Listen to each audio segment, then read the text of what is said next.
Hello everybody, welcome back to John's Garage. So today I'm going to show you how to re-gasket the intake on a 2000 Acura 3.2 TL.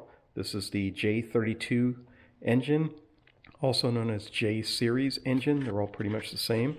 So what we're going to do is we're going to take off all this. I'm going to take off all this, and we're going to tear down the intake manifold and replace all the gaskets. So if you have say a vacuum leak, you may have a bad gasket in there. So we're going to tear it all the way down, and I'll show you the gaskets we're going to put in. So these are the gaskets I ordered from AutoZone online, 20% discount, free shipping. I thought the packaging was pretty cool. It's very thick cardboard paper. So let me tear these open and show you. Here's what we got, two separate orders. So the lower intake manifold is, these are FelPro MS96427, and then all the other gaskets come as MS96384-1, and this is specific to the 3.2, and the lower intake fits both Honda 3.5 and 3.2, Honda, Acura, same company.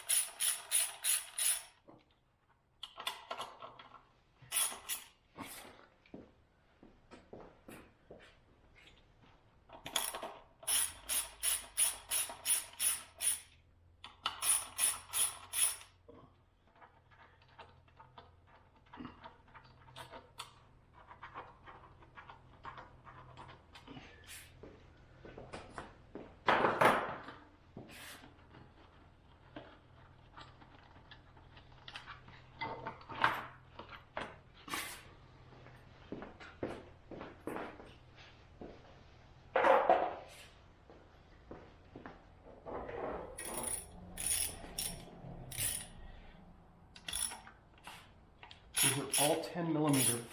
The plastic cover and this metal cover, all 10 millimeter.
Okay, this is the Beehive, and you can see I have cleaned it out before.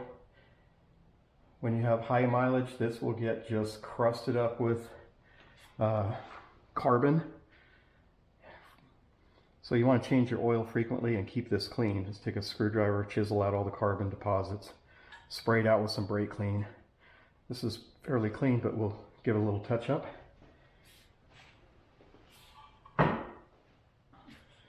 Here's our first gasket. This one you want to make sure you put it in the right direction. Do not turn it upside down, because if you turn this way, you're going to have problems. It does not go that way. It goes this way. So make sure you put it on the correct way when you put it on. Okay, a lot of mechanics mess that up. Now we'll unplug our air intake temperature sensor. There we go. And this vacuum line goes to here. Unplug that little vacuum line there.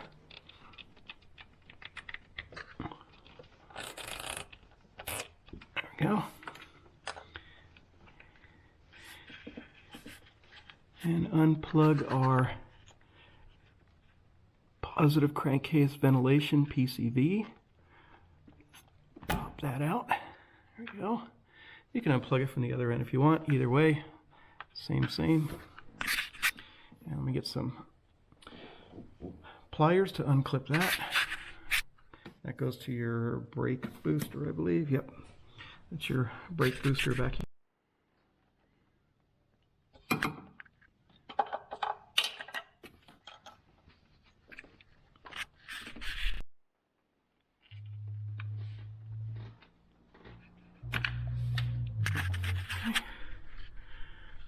Okay, let's start disconnecting things from the throttle body.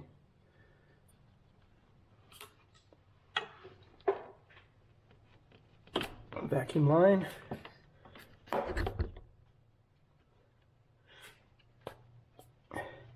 Map sensor. Throttle position sensor.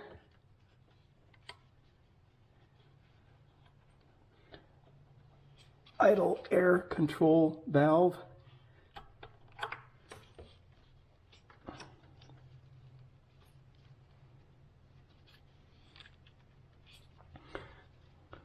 Go ahead and unplug our EGR valve as well, just in case we have to move this whole wire harness out of the way. And our water temperature sensor. Get that out of the way.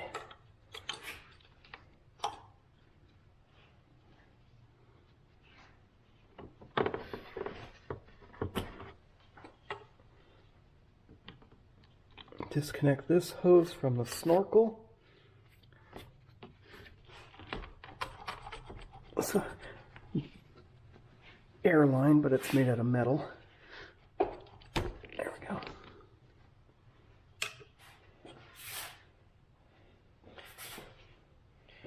And around the back, we'll disconnect our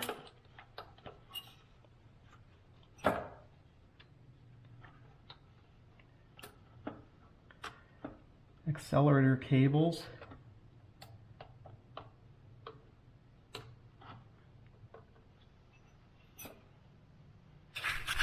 And we'll disconnect our snorkel.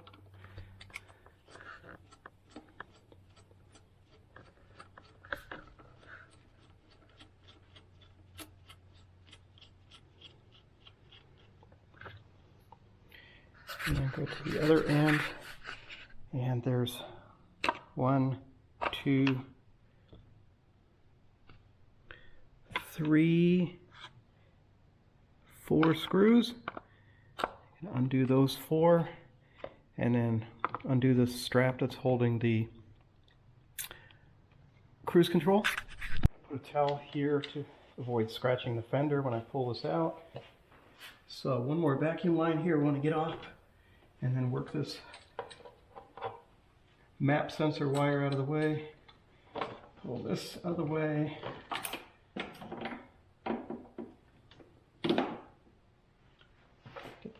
This is undone. The 4 screws from the air box are undone. Let's see if we can wiggle out the snorkel now. Get our air filter to drop out. There we go. This was replaced not long ago, so it's still rubbery and it's not hard as a rock. Sometimes these snorkels get very, very stiff as they get old. They lose their flexibility. So take this whole assembly, set it on the floor.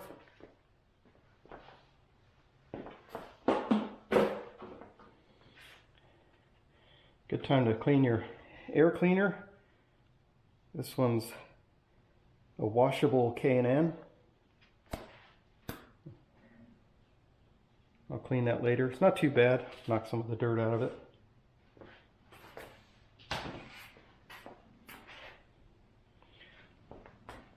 So now we're going to take off these two screws to take off the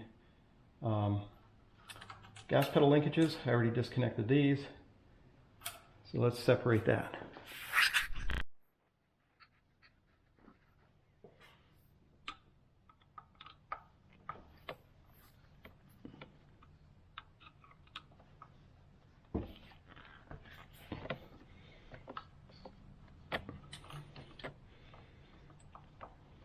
Try not to drop these two screws.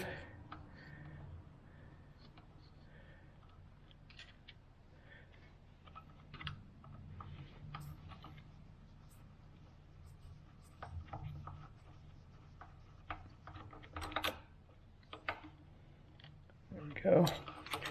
And just set this linkage out of the way somewhere. Helpful if you got some kind of organizer like this.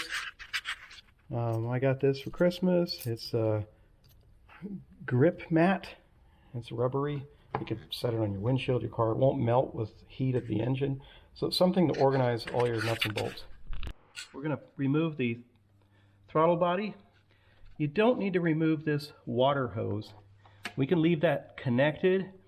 Otherwise, you're going to have water leaking everywhere. And that goes to your idle air control valve. But there's just 4 bolts we need to undo to get this off. 2 bolts, 2 nuts. So 2 nuts on top, 2 bolts on the bottom. And then we can slide this out far enough to get it off the studs, these studs up here. That's all we want to do is get this out of the way. We're going to leave our water hose connected to simplify our life. Okay, so 12 millimeter. 2 nuts. Sorry about the camera. And 2 bolts on the bottom. Okay. 1 long stud from the bottom, another long stud from the bottom.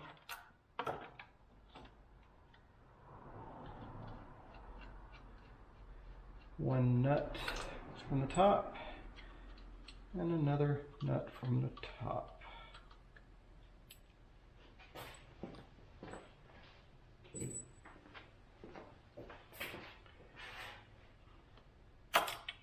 It's just a paper gasket on here. This is actually a spacer, aluminum spacer. There's another gasket in there. So you got 2 paper gaskets. So you just want to pull this off the top studs. Try not to damage the threads.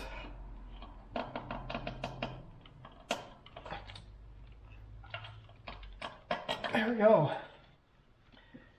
And there's our 2 water hoses. 1 in, 1 out from the idle air control valve.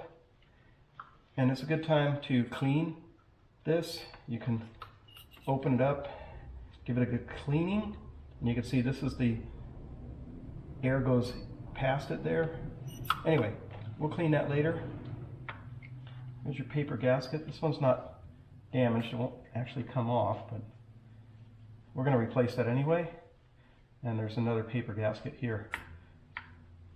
So we got that out of the way. Get these wires out of our way here.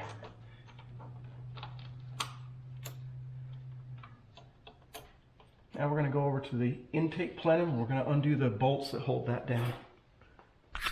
So in our plenum, there are 1, 2, 3, 4, 5, 6, 7 bolts and 2 nuts.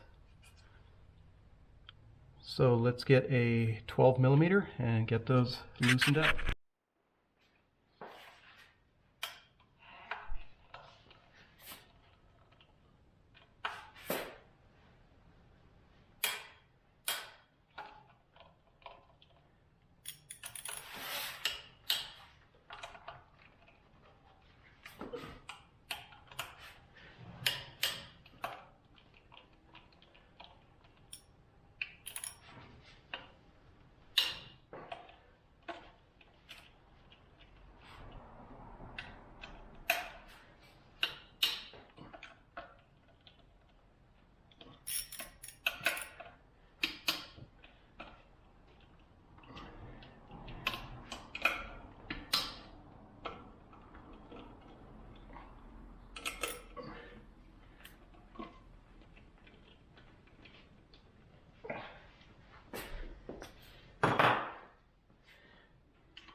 That's what they look like. 7 of these and 2 nuts.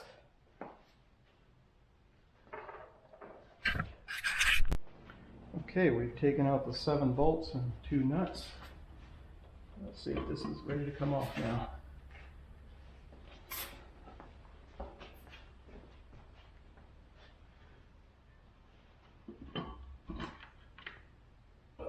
One more hose here. Our fuel pressure. There we go.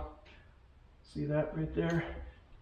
That's just a vacuum line, fuel pressure. So here's what we have now. We have our gasket right here. It's a pretty thick metal gasket. It looks like it's 2 pieces riveted together. So these are reusable, but we got new ones in our gasket kit. And then we have our lower intake. It's 2 pieces here, but we have to take our fuel rails off and pull those up. First we'll disconnect our electrical controls for our fuel injectors. So just squeeze those and disconnect all 6 of those. Let me set this gasket aside. Now, to prevent dropping anything down these holes, it's a good idea to cover them up temporarily. Take some blue painter's tape and cover them up. We don't want to drop any nuts or bolts down in there.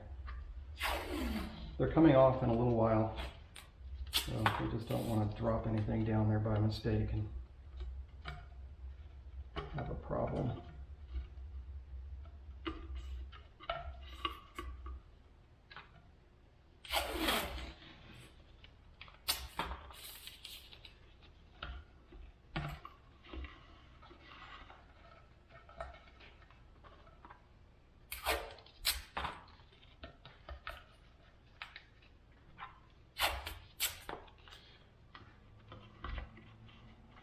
There.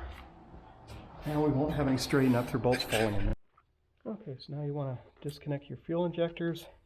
I can hold the camera and do that. Give the 2 sides a squeeze. Squeeze each side together. The tape's getting a little brittle on there. Insulation, I'll probably put a little more on there. Gotta remember, this is a 22-year-old car.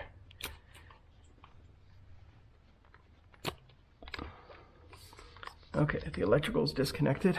All 6 cylinders. Very close up. There's 2 8mm bolts. Get my light on there. There we go. There's one on the right side of the rail and one on the left side. So get your 8mm socket. And you might need a swivel, but undo those, 2 in the front, 2 in the back. I'm going to use 8mm short extension, small wrench.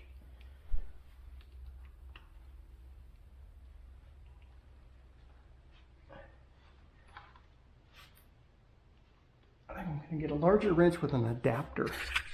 Same setup, but I'm going to use this adapter to go to my larger wrench.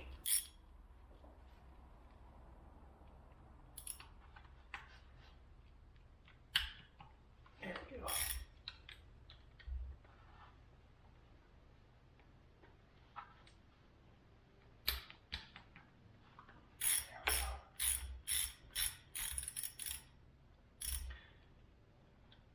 When you go to pull these out, might want to have a magnet handy and put it right next to the bolt head as you draw it out so you don't drop it. So that's what I'm going to do.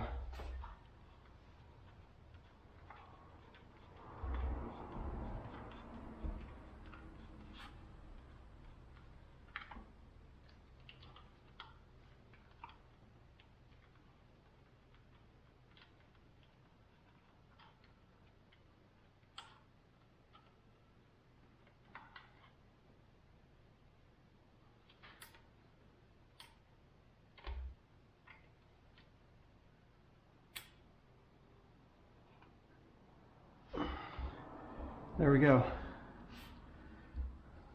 That's the bolt. 2 of those on each fuel rail.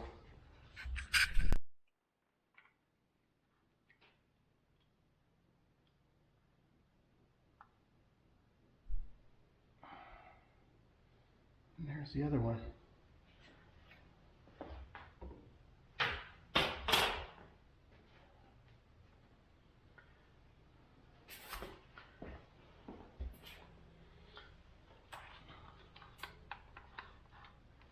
Now we can lift this up and tip it over. Give it a firm grip. There's just rubber seals holding these fuel injectors in place. There we go. See the rubber seals? We're going to put some motor oil on those before we put them back in so that they go in smooth without damage. You do not want to have those damaged. You'll have a fuel leak. Make sure your tips are not broken at all. There's little rubber O-rings on the tips. I'm going to get a towel and wrap this up so we don't damage anything. Okay, let's wrap this up like a burrito.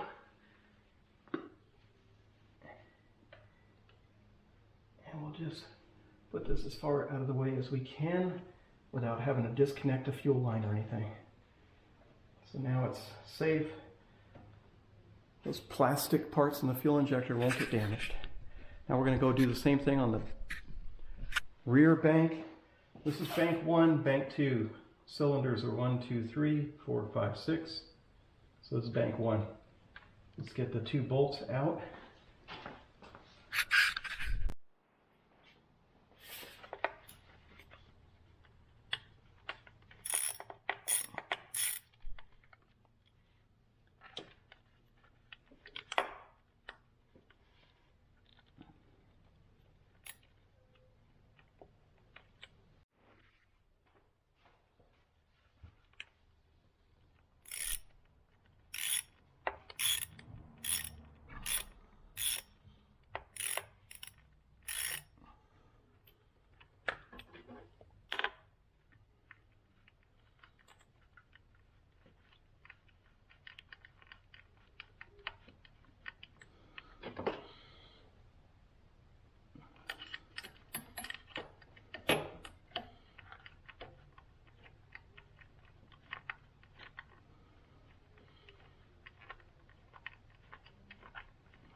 Okay, there's one.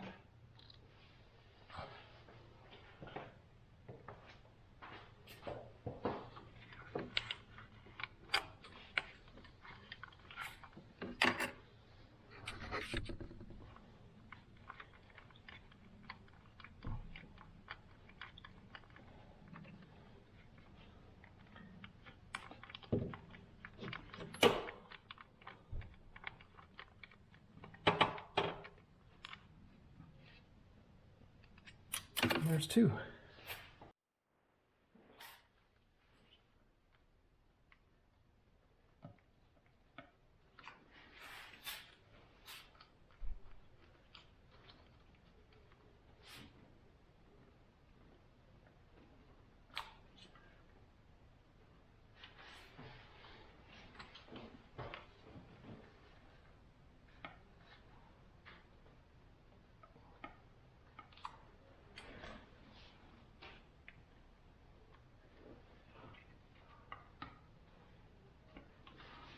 Try not to damage the rubber as I pull this out.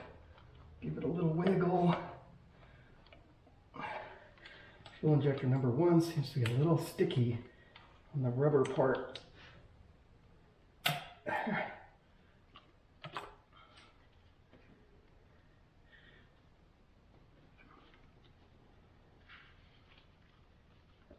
we go. Rubber looks okay. Yep, rubber's okay there. Oh, one rubber piece came off when pulling it up. Have to clean those a little bit. Another rubber piece is down in the hole still.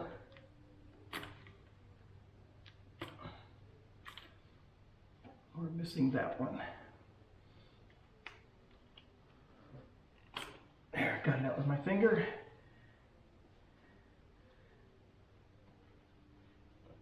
Put that on there so we don't lose it. And we'll clean those and put motor oil before we put them back in. All the tips look good, the O-rings look good. These fuel injectors are not that old. I did change them once since I've owned the car. I don't know if they really needed it or not, but I did it anyway. AutoZone sold them online, and they are the factory originals from AutoZone, ironically. They carry the OEM part. See if I can route this out of the way.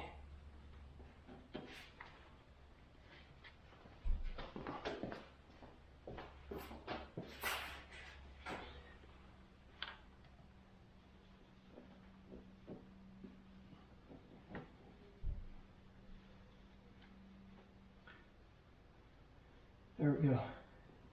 That is safely out of the way. Nothing will get damaged. Before we go any further, we need to get this power steering pump out of the way because there's some bolts down here we have to get off the lower intake.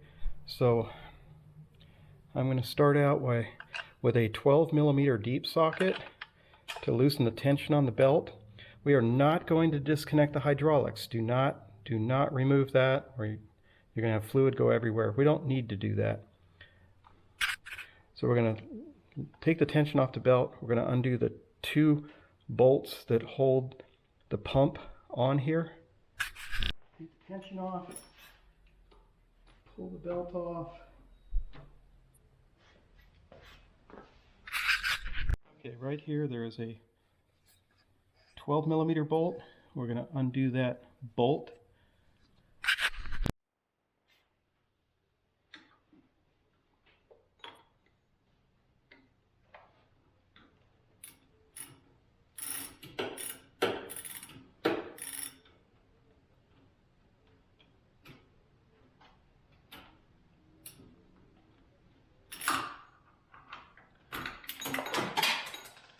There's some ABS lines that are going to make it really tight for a wrench in here. So some of this will have to be done just with your fingers because, like I said, it might be too tight for the wrench in there. Okay, there's one bracket bolt for the power steering. Okay, 10mm socket.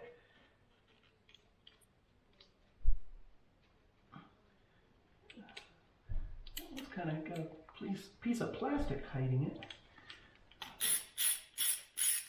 Get that wrench on that. Okay, 10. Just lift that little plastic tab up and jam your wrench there, and you can get this one out. I don't know why they put that plastic tab in the way. That's kind of silly.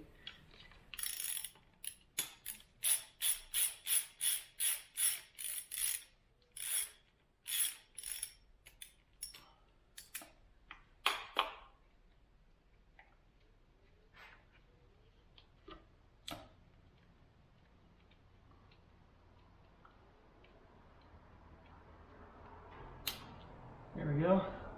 So 2 of these bolts hold that fuel injection wire manager. And then we've got this air hose for the fuel injection air. Probably easier to pry it off at that end.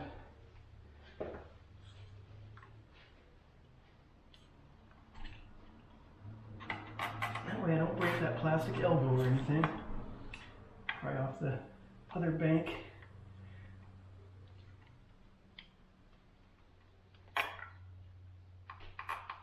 There, both of those are off.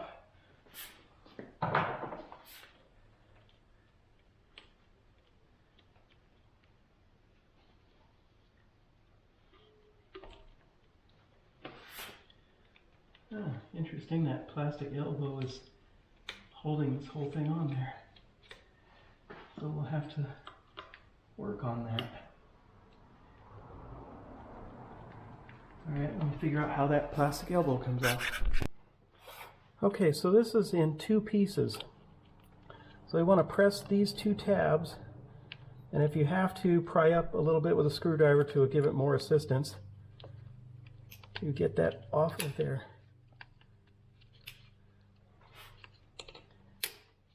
So that's one piece out. And the other piece has this air elbow here. I'm not sure how to get that out yet. Still working on that. I do not want to break that because, like I said, it's a 22-year-old car, and I'll probably never find one of these again. So what I'm going to do is I'm going to leave this piece of plastic with that elbow on the bank 1 intake and go ahead and undo the nuts and bolts. There's two nuts and 2 bolts, and I'm going to undo those and take the rear lower intake, or bank 1 lower intake, off with this piece of plastic still attached, because I don't want to break that thing, so I'm just going to leave it there. So I pried this open here. Probably don't know if I need to do that, but yeah, probably not. I'll just leave it shut then. Okay, you see that bolt right there? Need to get that off. I don't know if you can see that. My hand might have been in the way. So this bolt on the bank 1 rear lower intake manifold, that bolt needs to come off.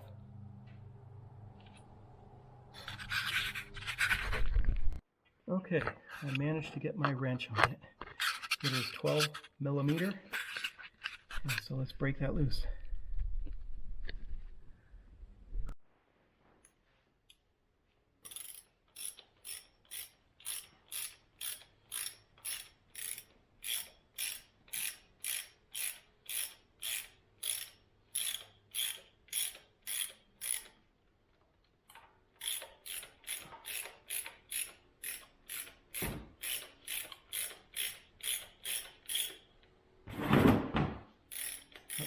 Using that box as a camera mount.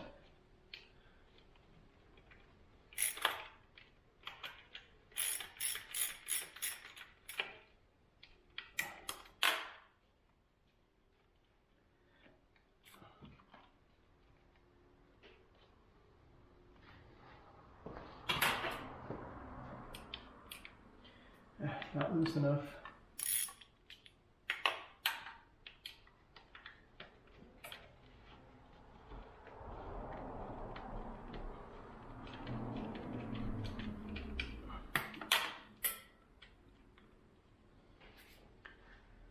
That's the bolt we were after. It's the bank 1 rear lower intake has 2 bolts like this and 2 nuts. Bank 1, that's the rear bank. We're going to take off, whoops, we're going to take off this lower intake bolt. We just got the one off the other side. Now we're going to take off the one on the driver's side. Okay, get a light on here. So we got our wrench in there, and we're just going to break that loose and take that bolt out. Okay, now we're after 2 nuts. That one there, and some more light. That one there. See that there? There's one there. More light. There we go. That nut there, and that nut there. They're also 12 millimeter. This is the rear bank number. Okay, so let's get our 12 millimeter. There we go. And I'm going to use 2 here. Old mechanics cheating to break this loose. Whoops, going the wrong way. Lefty loosey. There we go.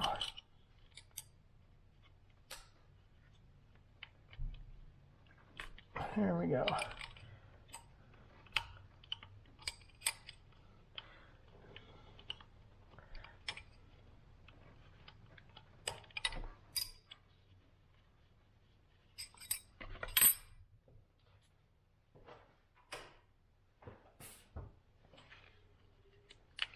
my magnet.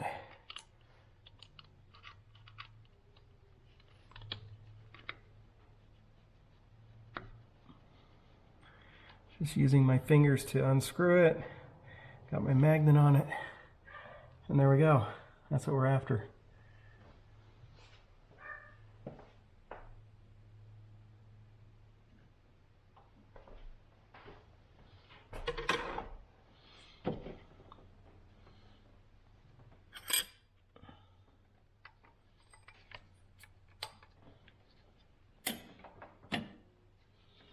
The other one's going to be a little more difficult.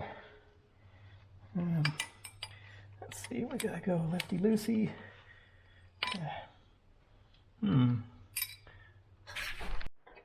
Okay, got that on there.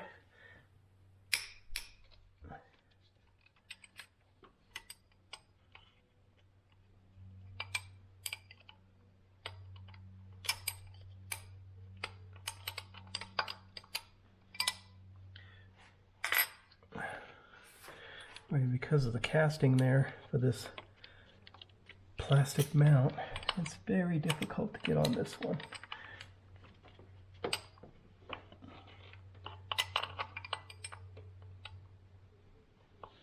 Got it broken loose, but turning it is tough. There we go. Got to use the open end to turn it because that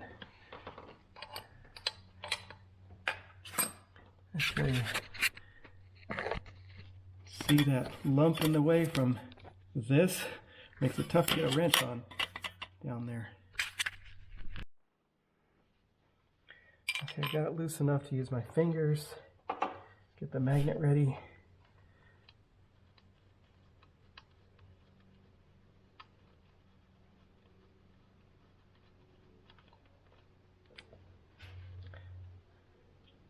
There we go.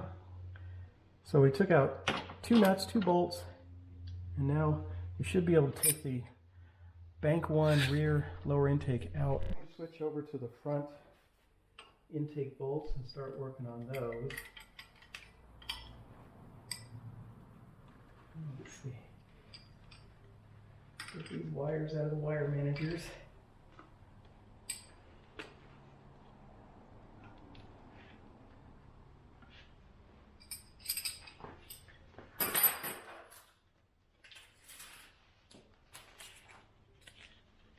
Tape back on for now. Don't drop anything down in the holes.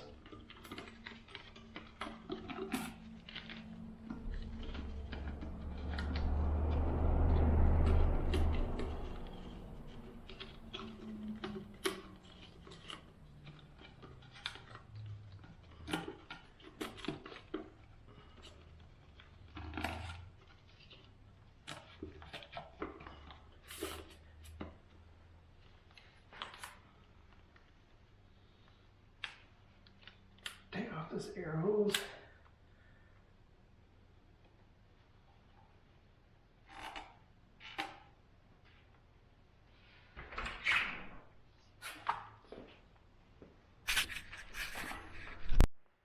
Okay, take the 10mm bolts out of the plastic wire manager.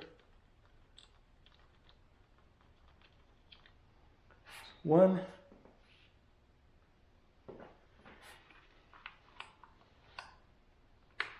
This one has that plastic tab that gets in your way for no reason.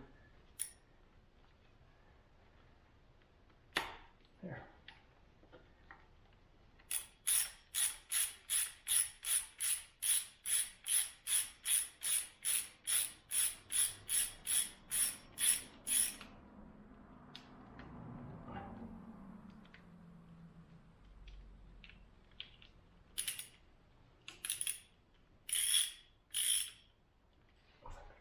Tab's got a grip on it.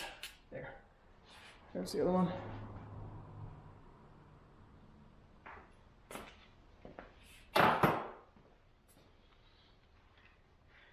Squeeze these little tabs here to separate the 2 halves of the wire manager. There we go. That's separated. Let's see if we can move it out of the way.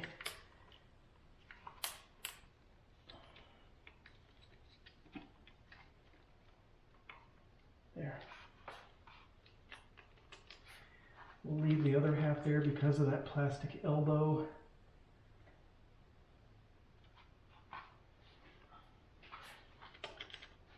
For the fuel injection air.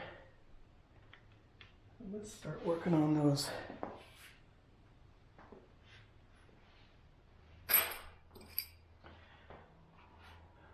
Two nuts, 12 millimeter. Nutsy loosey.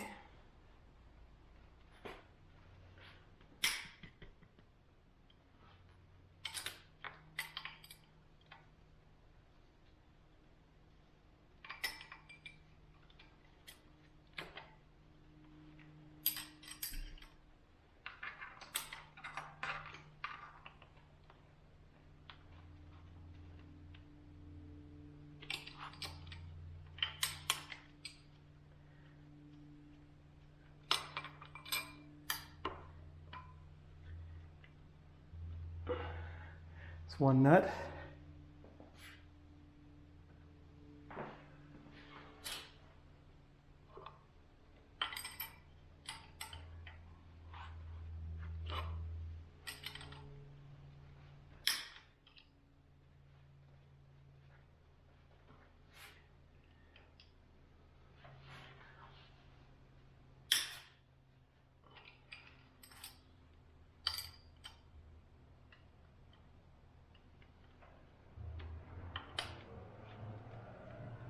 So just underneath the power steering pump, there is one 10 millimeter bolt that you can remove. I can hardly show it to you. Right down there. Remove that bolt, and then you can wiggle this whole thing around to make a little bit more room to work. You don't need to remove this, but you can wiggle it around a little. So on the front intake, there is that one bolt, and then a nut, and a nut, and then at this end there's the difference between the front and back. There's two bolts because of the EGR. Let me show you the two bolts. Let me see if I can put my camera down there. They're right next to each other. See those two bolts? They're identical. There's two of them on the driver's side of the front lower intake. So you got to get both of those out. And they're both 12 millimeter. So the difference between the front and the rear lower intake is the front has 3 bolts, 2 nuts, and the rear has 2 bolts, 2 nuts. Okay? So by far the hardest one for me to get out was this one right here, because of this wiring harness in the way. And I finally just got my fingers on it after it was broken loose and just turned it with 2 fingers, and then got my magnet and pulled it out. That was the hardest one of all to get out. Okay, I put a rubber band to keep these out of the way. Let's see if I can just wiggle, wiggle, wiggle to get this out.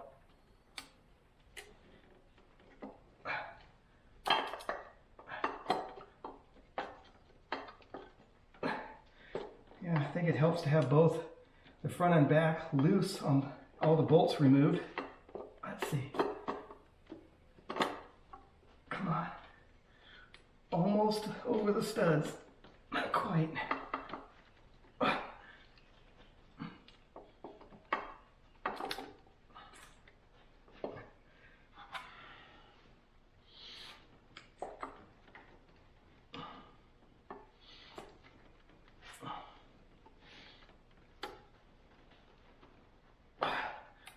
Damage the threads on those studs. There. Got it. Finally got it out.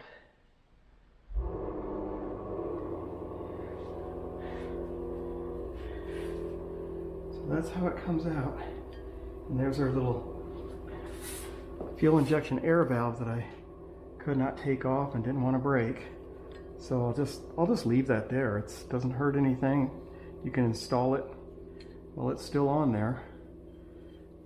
Originally I thought there might be a vacuum leak there, but it looks like it's pretty solid. So that's what this looks like. I'm going to inspect it for any warpage or cracks or anything, any kind of damage. Okay. So I pulled up the rear one first. And here is the gasket.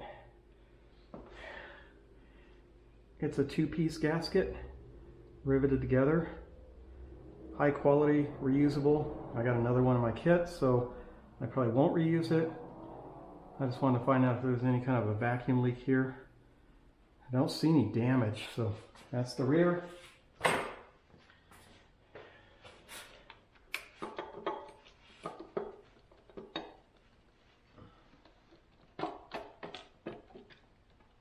Here's the front.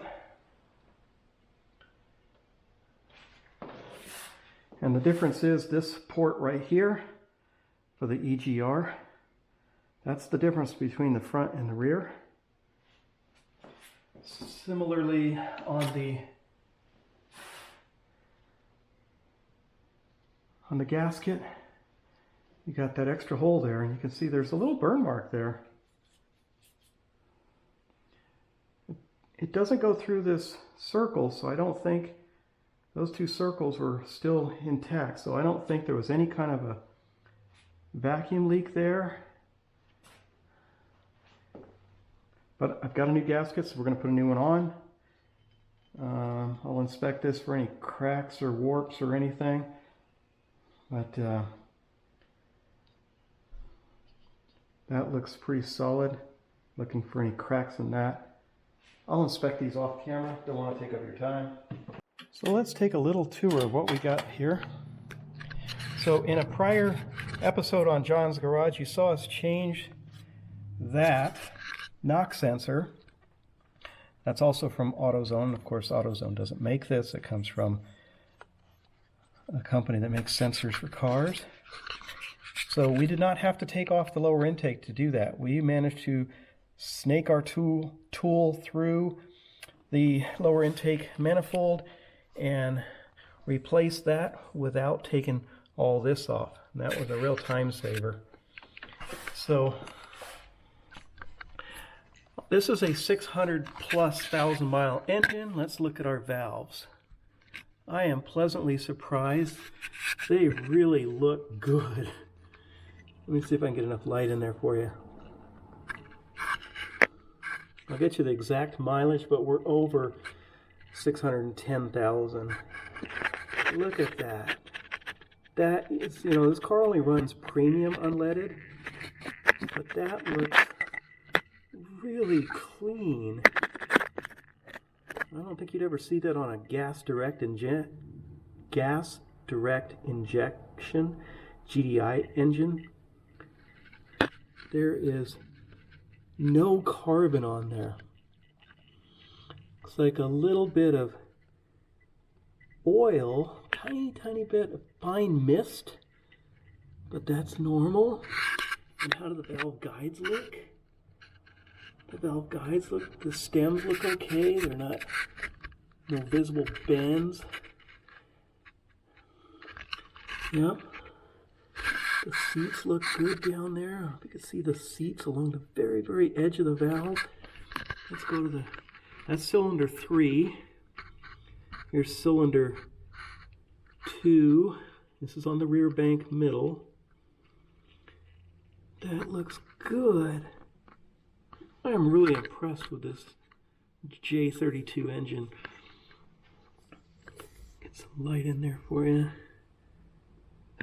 Wow, that is really cool.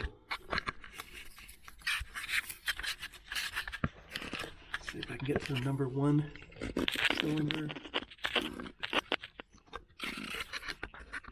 I don't think I've ever owned an engine where the valves are this clean. Especially after 600,000 miles. I've never had an engine go 600,000 miles without taking it apart.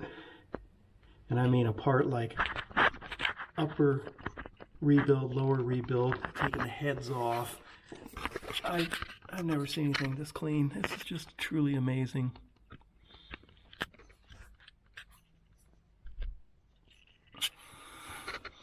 Trying to hold the camera and the flashlight, get you a good view here.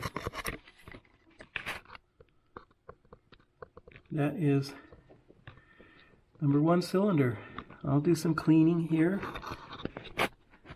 There's a little bit of carbon on here, but that's not on the valves. That's just where we just removed the gasket. The same thing on 2. 3 is pretty clean. 3 doesn't have as much. It's like 1 and 2 got a little bit of deposits is all it is, and that can be easily cleaned off.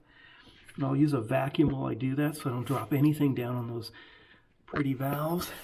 Let's turn around the other way and go to the front bank. Let me get lots of light for you here. Oops, sorry about the camera making you seasick. Okay. I love this little camera that I can get inside of things. That is cylinder 4, front bank passenger side. That is so good looking in there. Cylinder 5, the middle front bank.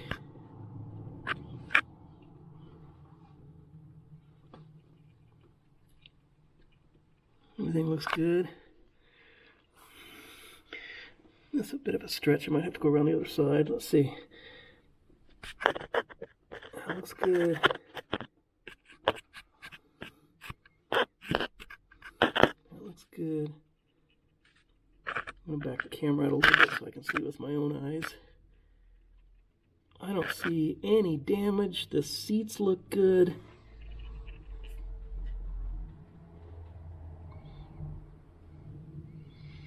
Wow, truly amazing. Finally figured out how to get this air valve out. So this is the fuel injection air, and it's just press fit in there. Put it on a white surface so you can see it. And it has a little rubber O-ring. I don't know how well this camera focuses up close, but little rubber O-ring. So I'm going to clean it, put a little oil on it. I don't have a replacement. I don't even know where you can buy these, but it's press fit in there.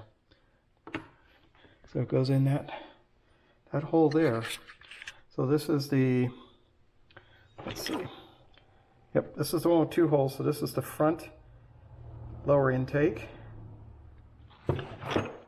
And so it would have to go that direction, going that way, that direction, to go to the fuel injection air control valve. That closes when it's hot, it's open when it's cold. So that's the deal on that. Here's all the nuts and bolts we took out. Quite a few. I've got 2 of these trays. So I cleaned up the heads, all the oil staining off of there. So we are ready to put the gasket and the intakes back on. So I cleaned up the, which intake is this? This is the one with the EGR. So this is the front bank, and cleaned inside of each of these with some brake clean. Cleaned the EGR passageway, blew through it, make sure it's clear, got all the carbon out, scraped inside there. Cleaned inside each of these. So they're nice and clean inside now. A little more cleaning I can do in that one. So I've shined up the mating surface for the gasket that goes to the head. So that should be a good seal. This has a locator pin on there. So other than that, I checked to make sure there's no warpage in this thing.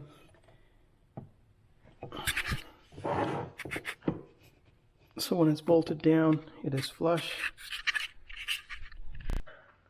Okay, so now it's time for the lower intake gaskets.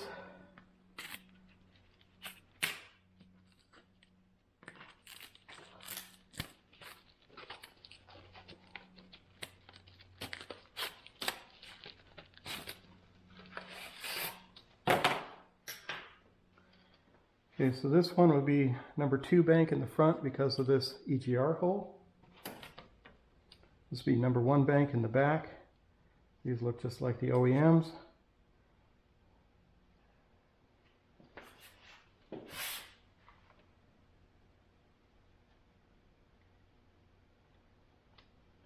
Turn that around. There we go, holes line up.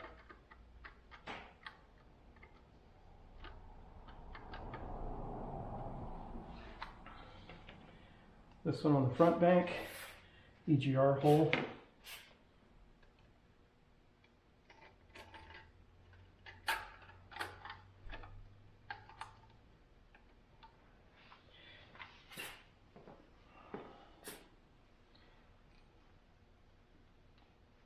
So I'm going to put them on just the way I took them off. EGR hole, this is the front bank. Line up the studs, line up the locator pins. And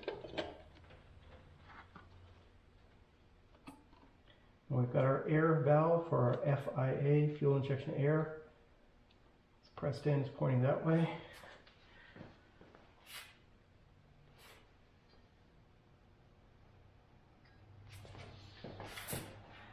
Got our rear intake with the FIA valve pointed that way. Let's see if I get this on here.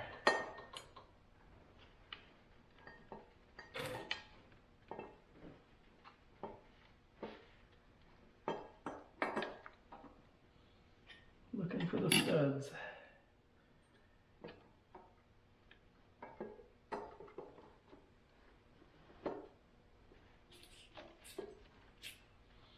Our wires are a little bit in the way here.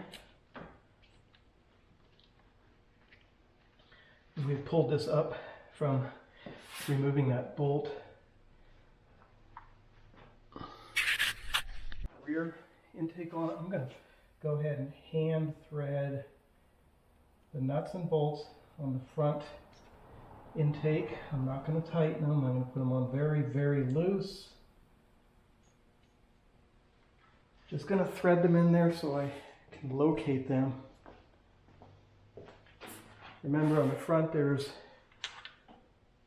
3 bolts, 2 nuts.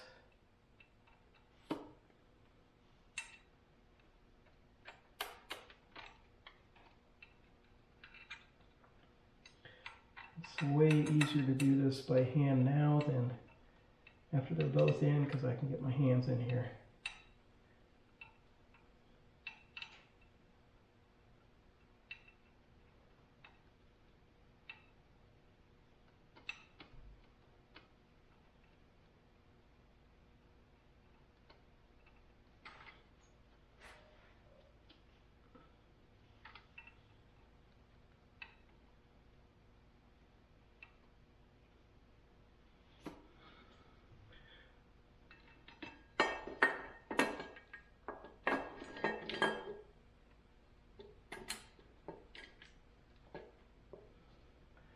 Okay, play with that a little more, wiggle until I get it over the studs. Right now this wiring harness is a little bit in my way. It's sticking up too high, so I'm going to have to get that pushed back down where it normally belongs. Be a good time to put that in place.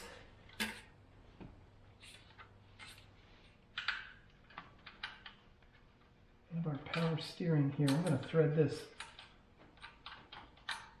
adjustment nut way down to hold this up higher out of my way. There we go.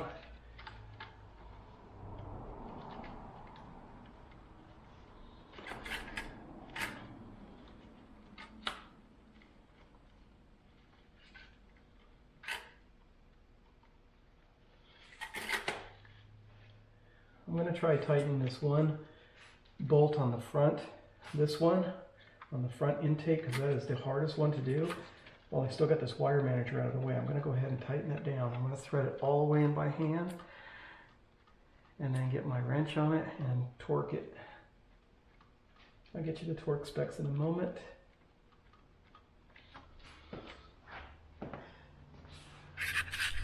Okay, the shop manual did not have a torque spec for these lower intake bolts.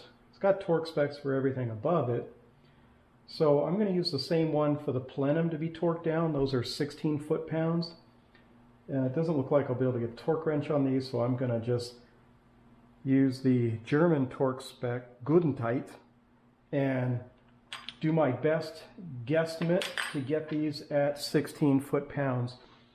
More importantly than the number is that they're all evenly torqued, crisscross, even torque. So I'm going to start with these two center nuts, torque those, and then torque the bolts. Do this one, that one. Well, I'll do the two nuts, then I'll do that outer bolt, that bolt, and then the inner bolt that's the one that's different than that one. So I'll try and spread the torque around, get them as even as possible, shoot for 16 to 20 foot-pounds, and use that German torque spec, good and tight. It is an aluminum head, aluminum manifold, so don't get carried away. Don't bust the bolts, don't bust the nuts. Okay, just torque this end bolt. I'm going to do the EGR inner bolt. That's about 16 to 20, same as the last one I did. Let's do one of the nuts. That's about 16 to 20. The other nut.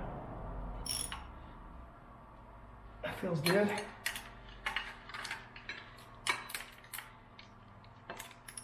Get this one again. Feels good. And let's do this outer bolt.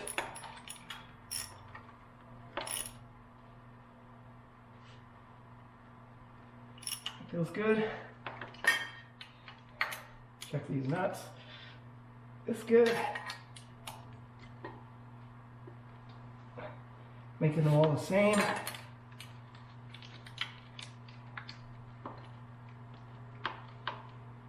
Check this one again. There we go. That feels good. And check the outer one. Okay. The two nuts, 3 bolts are all evenly torqued.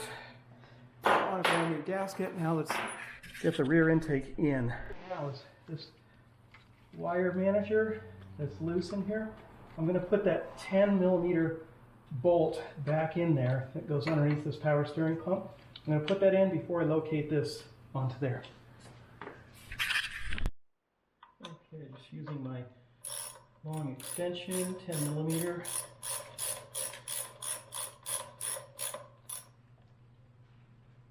Okay, the wire manager is in. Okay. Now let's see if we can get this light out of the way. We can locate this rear lower intake. Play with it, wiggle it till we can get on the studs. Okay, the rear intake just dropped in. The trick for me was I had to pull this way, pressing against this wire harness, and get it on the 2 studs, and then drop it down. But I had to keep pulling this way until it dropped in place. And it just dropped on there, so now I'm going to put the 2 nuts and the 2 bolts on. What I'm going to do first though is I'm going to cover the holes with the cardboard that came with the gasket. There we go. There, get that covered up. And then I will work on putting the nuts and bolts on.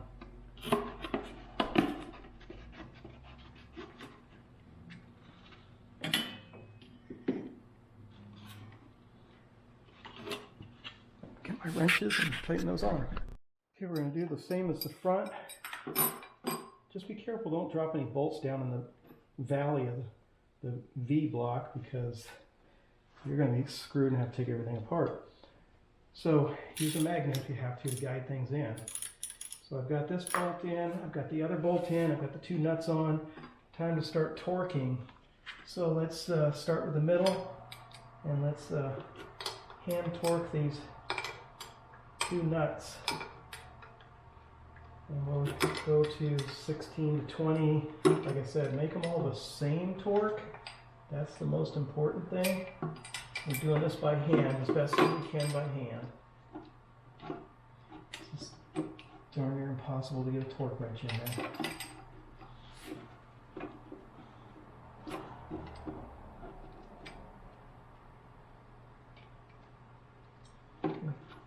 I'm going to do this nut first.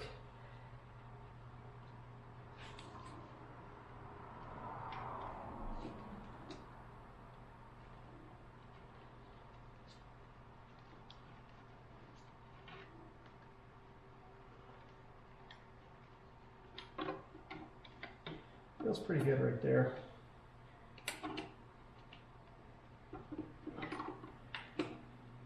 This is the one that you don't have a lot of movement on because of the shape of the piece of metal sticking out right there. I think I'll have to use the open end of this thing to do a more tightening.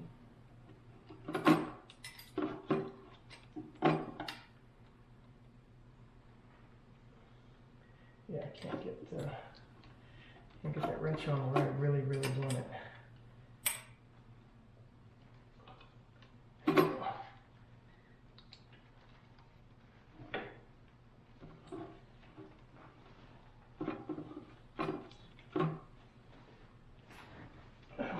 Slip off where I got it.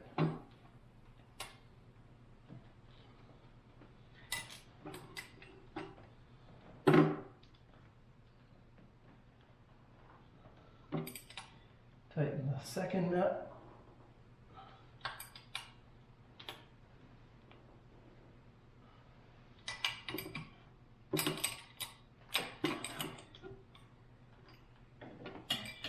Tighten the two center nuts. We tighten the passenger side bolt. Come over here to the driver's side bolt.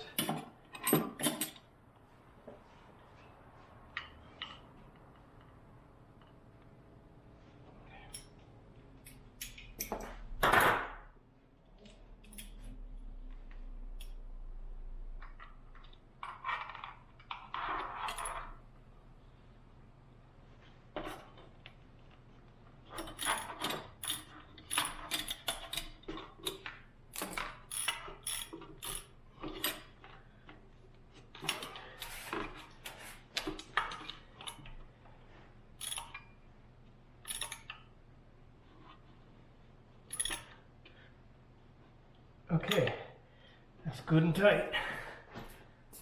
We got them all evenly torqued. Now we're going to hook up our fuel injection air lines.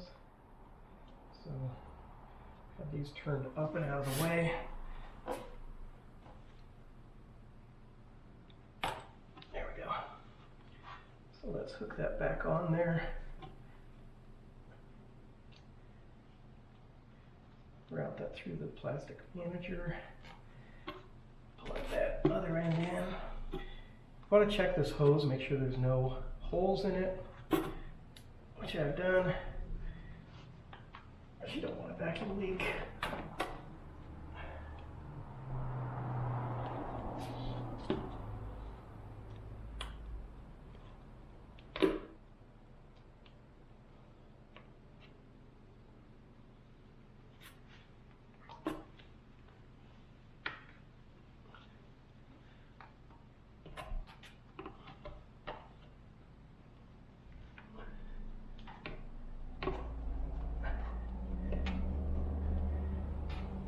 I'm going to leave this off for just a little bit until I can route that properly.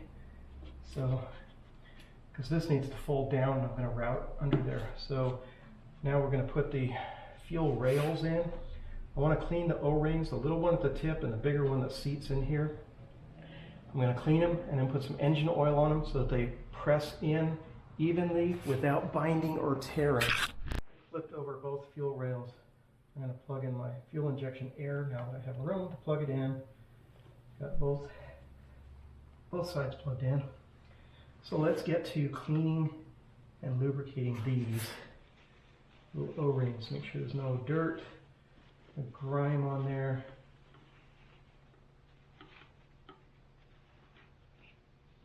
These all look good. Clean this little bit of dirt here. Make it all pretty. Now let's get some engine oil in my finger here.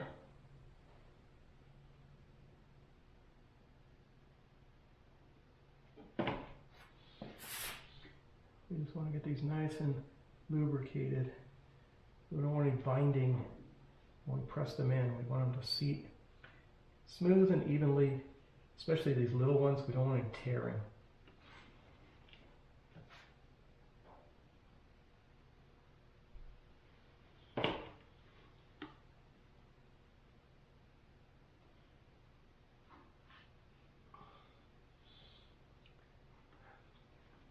These are made by GP Sorensen.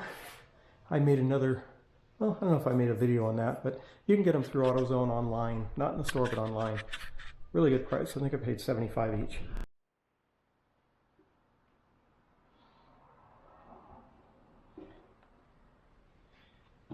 I'm gonna have to move this out of the way of this cardboard. That was short-lived.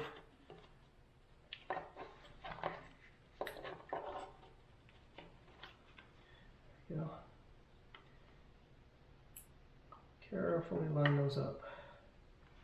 And it should be flush with the metal on the intake. That's where the two bolts are going to go after we press this down. Make sure your fuel injectors are all facing evenly. And do not force this. Be very gentle.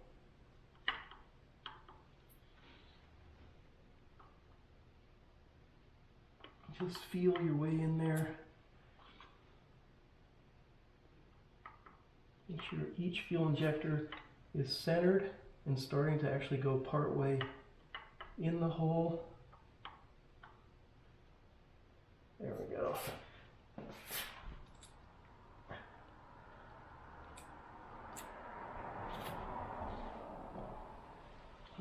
The tip is in there, so just the outer seal has to go in. There we go. Push it down even. And then get our two 8mm bolts, put them in there. Okay, on these you want to be very careful not to cross thread them. It is aluminum and very easy to cross thread, so I had to use a small wrench. You want to get down as even as you can. I had to actually press down on this to line the hole up and look at it with a flashlight. So get them in there hand threaded. Don't cross thread them. Don't over torque them either. They only need like 8 or 10 foot-pounds.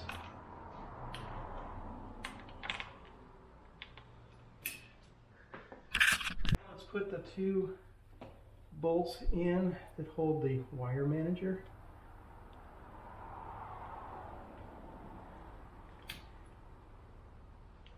Those are going to be 10mm.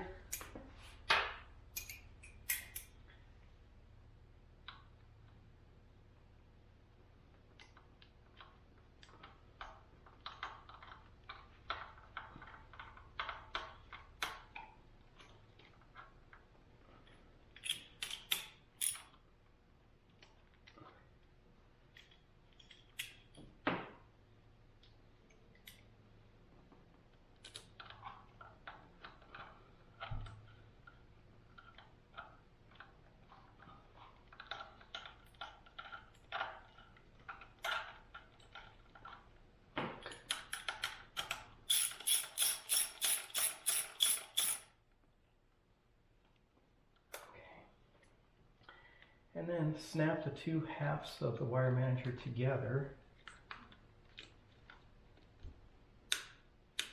There we go, 2 clips. And then plug in all 3 fuel injectors till you hear it click. 1,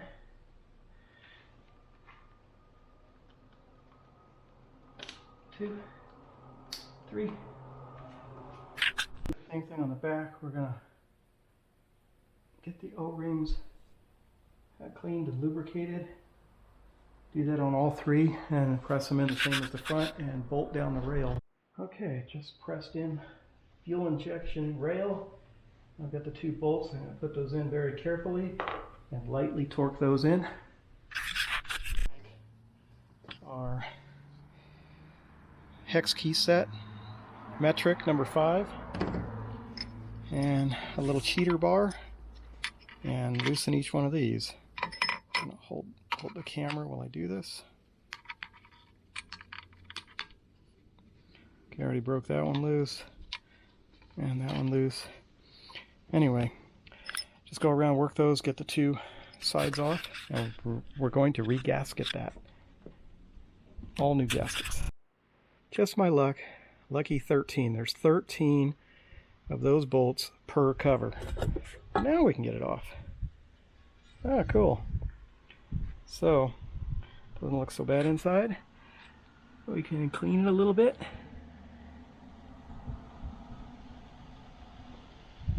And I'm going to be inspecting everything to look for any cracks or damage or anything like that. A little carbon in there to clean out. I'm going to crack myself one more time.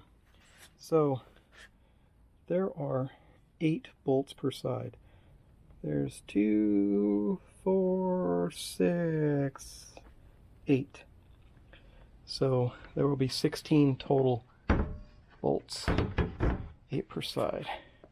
1, 2, 3, 4, 5, 6, 7, 8. Yep. Okay. So 8 per. Clean this up as good as we can get it. And now we'll put on the 2 sides with the new gaskets. Got the new gaskets here, so just put those on and torque the bolts to, I guess, 16 foot-pounds. Let me go check that. Spec is 9 foot-pounds for these, but they sure were on there a lot tighter than that.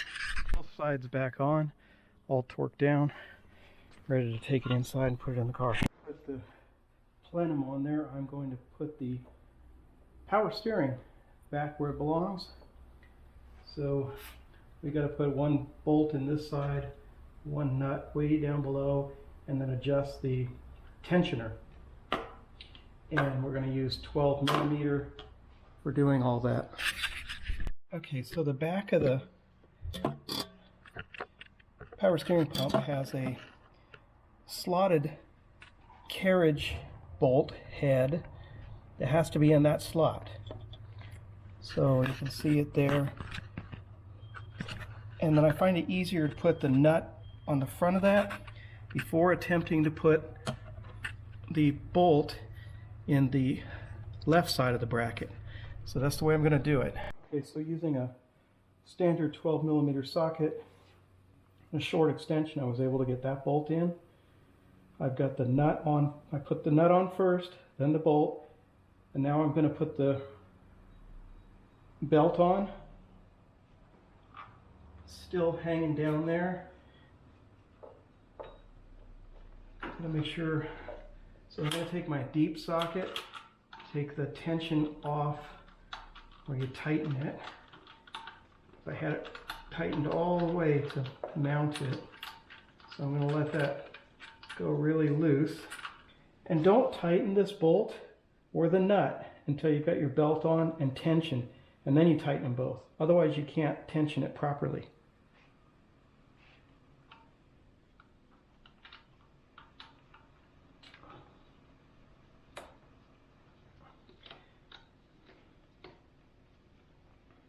And because this is a grooved belt, you need to make sure, gotta get my wrench off there to get the belt on.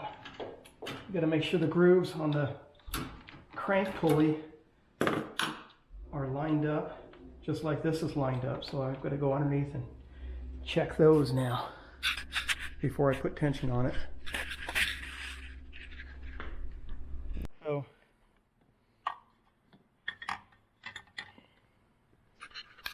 After I got it tensioned where I wanted, then I tightened this bolt, and then I tightened the nut, and we're done with the power steering. Okay, so I just put the alternator wire back onto the mounting bracket. So that's where it belongs, so it won't get tangled in the... Oh, now it's time to clean the throttle body. Since we can see both sides of it, we can clean the front side, open the butterfly, clean the back side. There's a gasket in the middle here. I think I'll go ahead and change that gasket while I'm here.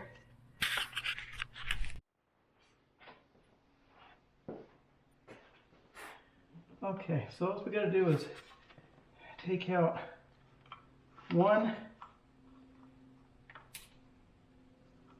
just dropped it, one Phillips screw right here, and then this spacer plate comes off, and then we can change our paper gasket.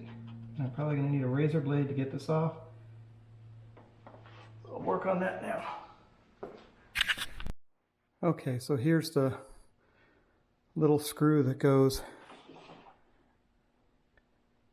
holds the spacer in the throttle body. That's all there is to it.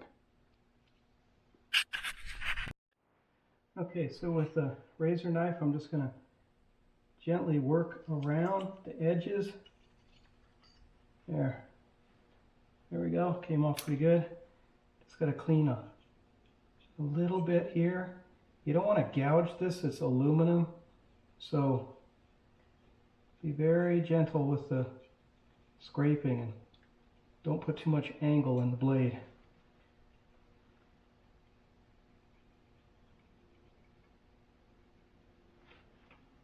Let's get all the remnants of the old gasket off there. This is a machined face.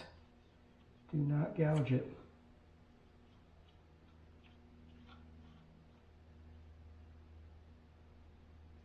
Tiny bit right there.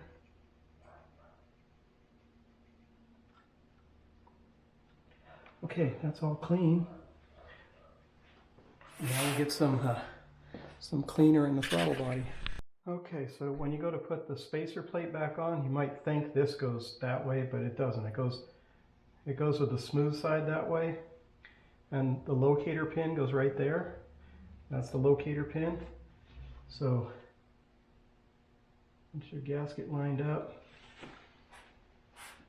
put it against that locator pin,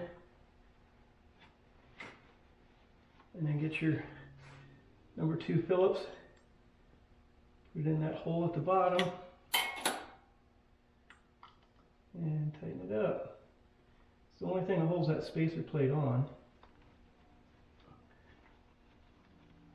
So get that screw good and tight so it doesn't get sucked into your intake.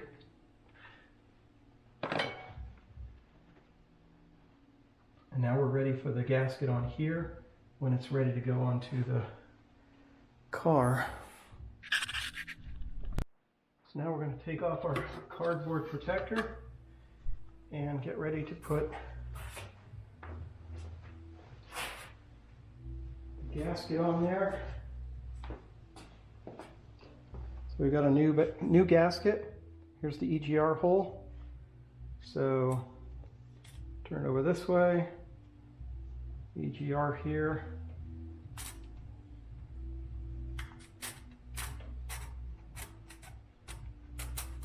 There we go. EGR hole lined up.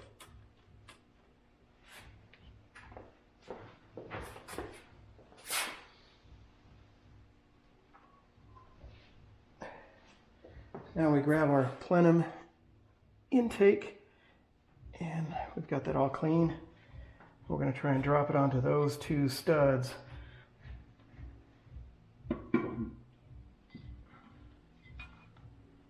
Ooh, almost crushed my gasket there.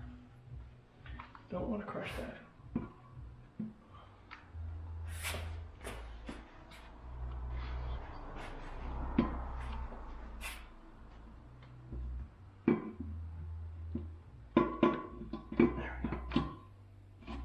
There we go.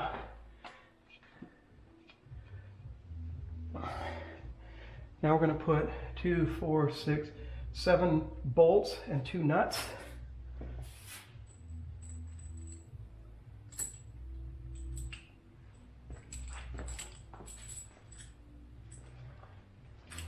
The shop manual says these go on at 16 foot-pounds. It always seems that they're on tighter than that. So we'll do our best.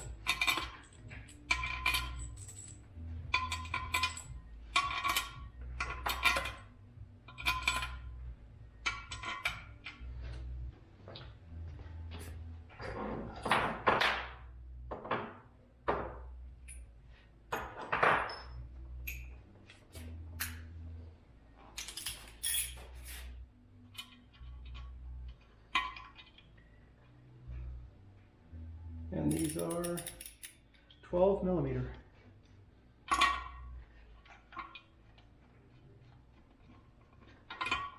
Tighten the 2 nuts first, just hand tight.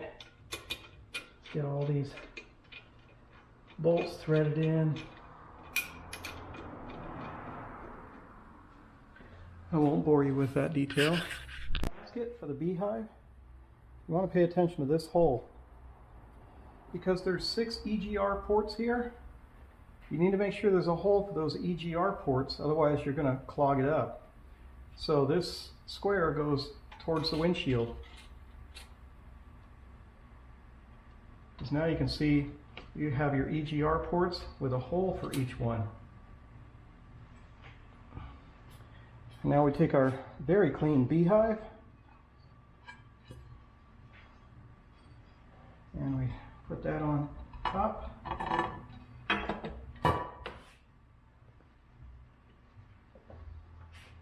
Take our cap nuts.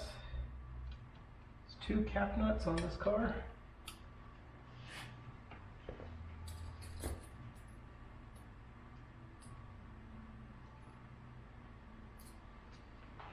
And then 1, 2, 3, 4, 5, 6, 7 bolts.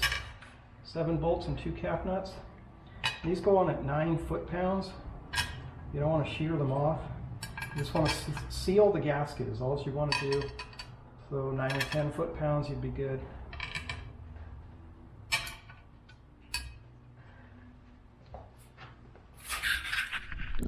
Head gasket or wheel lug nuts, anything. You want to crisscross. Don't do in a circle. Hand tighten them. Crisscross pattern, skipping back and forth to the corners and the sides.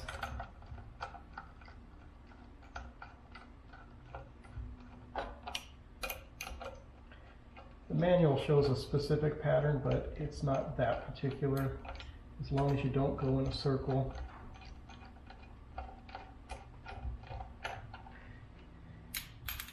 Like I say, these only need 9 or 10 foot-pounds, so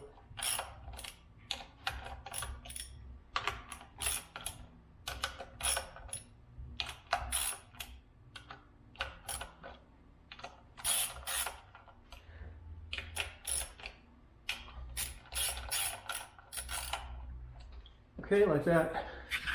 Ready to lift our throttle body back on to these studs. We need a gasket there. Let's see which way it goes. That looks right.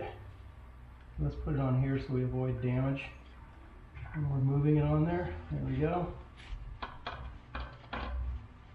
Give the bottom a lift so we don't damage those threads. There we go. Now 2 nuts, 2 bolts.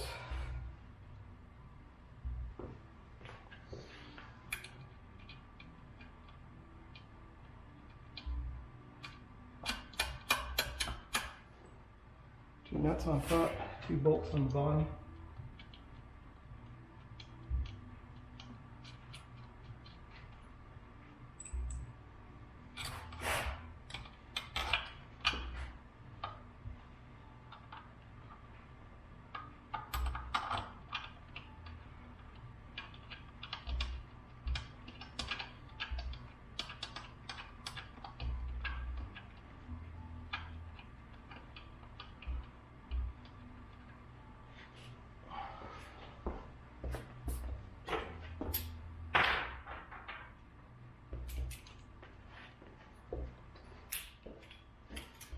These are 12 millimeter.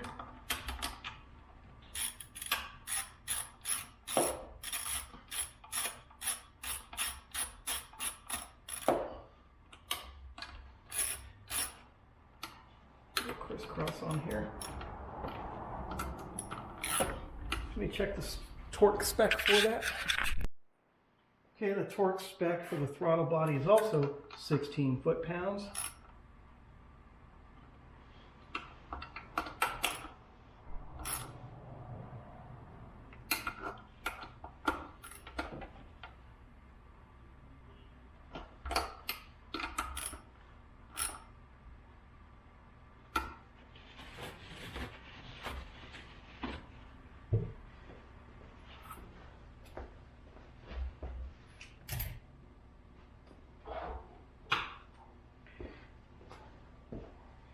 Now we have our accelerator bracket, and then we put our two cables on.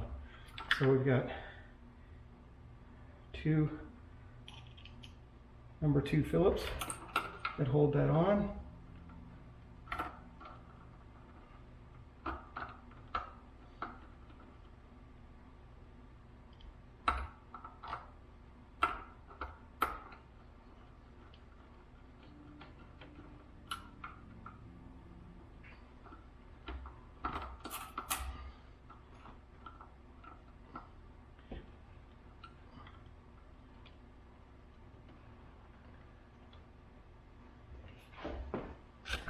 Now I'll put the cables on.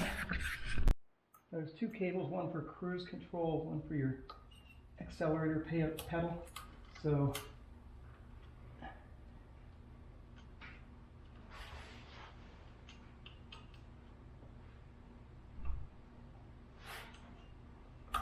just turn those springs and put them on. And filter, I just banged it on my leg a few times, on my jeans, and knocked all the loose crud out of it. Doesn't look like it needs to be washed yet. So I'll take my little plug out of here.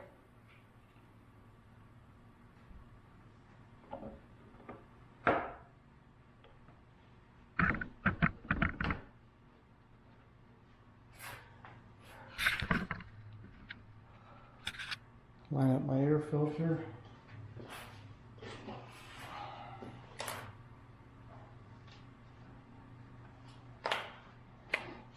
Get my snorkel assembly, air box.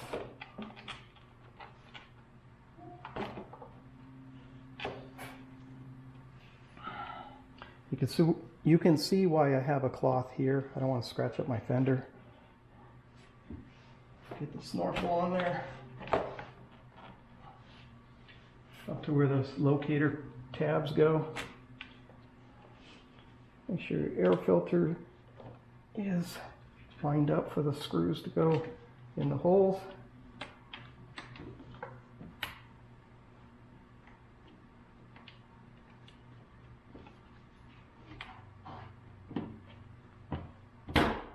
There we go.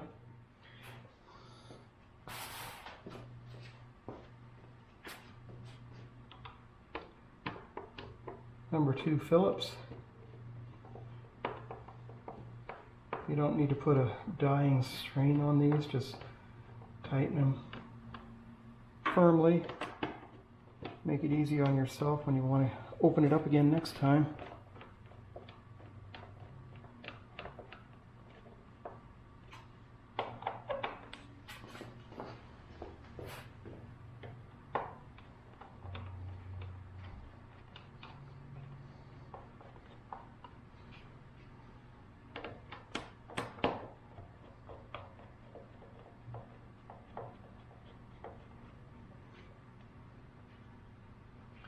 Okay, the 4 screws are tight.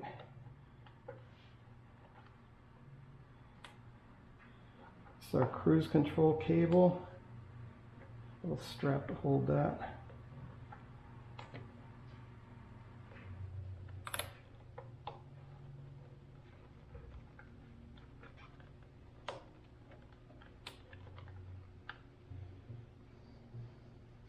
Now we start plugging everything in.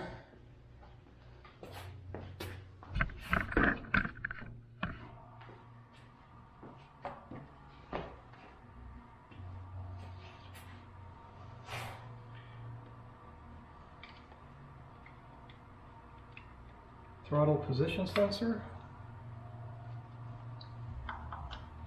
idle air control valve, EGR valve. Put this hose back in there.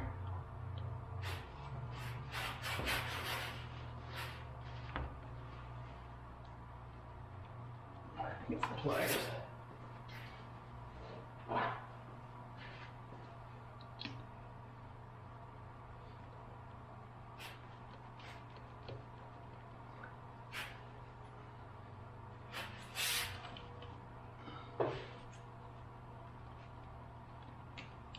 There we go. Okay.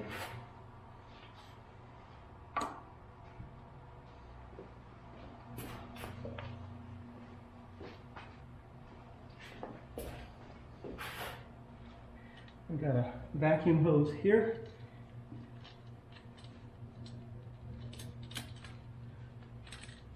So put that vacuum hose right here. This wire through here. This is our map sensor. Another wire manager below.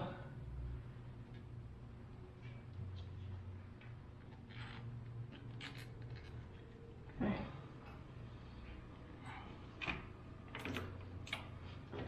Another vacuum hose here. This goes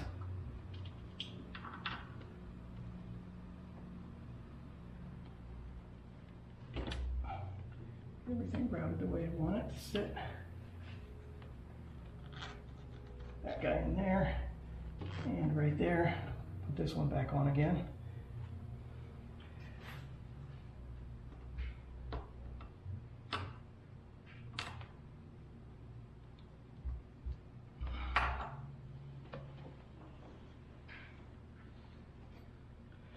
And now we have a intake air temperature sensor. We have brake vacuum for the brake booster. There we go.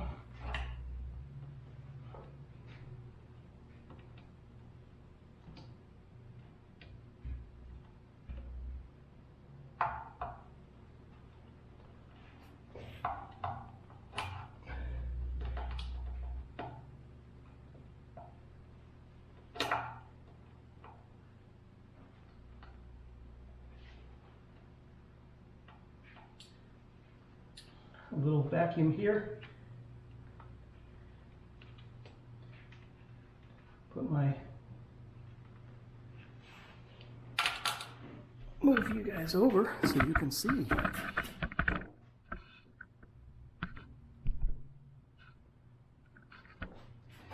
So, put my positive crankcase ventilation back in the grommet.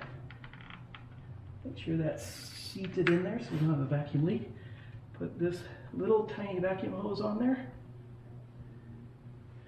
And then underneath here, the fuel pressure regulator has a little vacuum hose underneath the intake air temperature. And I think we have everything connected. We got to put the beauty cover on top. See, one thing I did not connect, our water temperature. That on right there.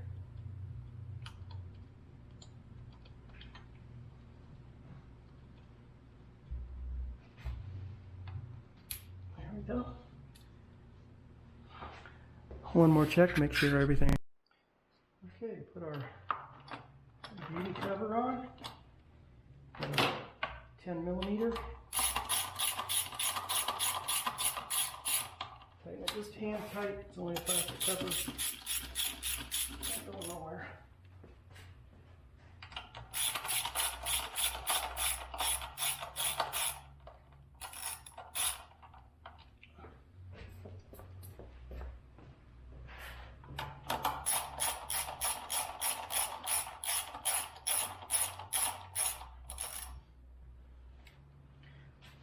Okay, let's start it up and see what happens. Fire it up and see what happens.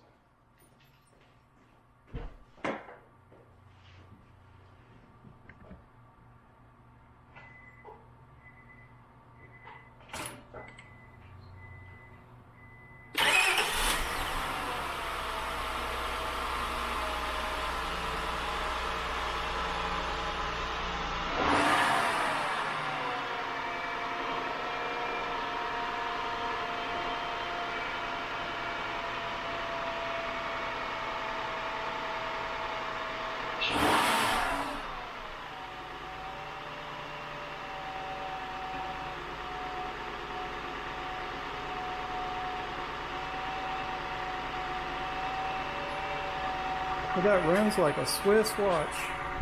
How many miles do we have on this car? We have 610,451. I hope that's clear on this camera. Let's see if we can illuminate, maybe it's better. 610,451. And I don't have my seatbelt on, so the seatbelt light is on.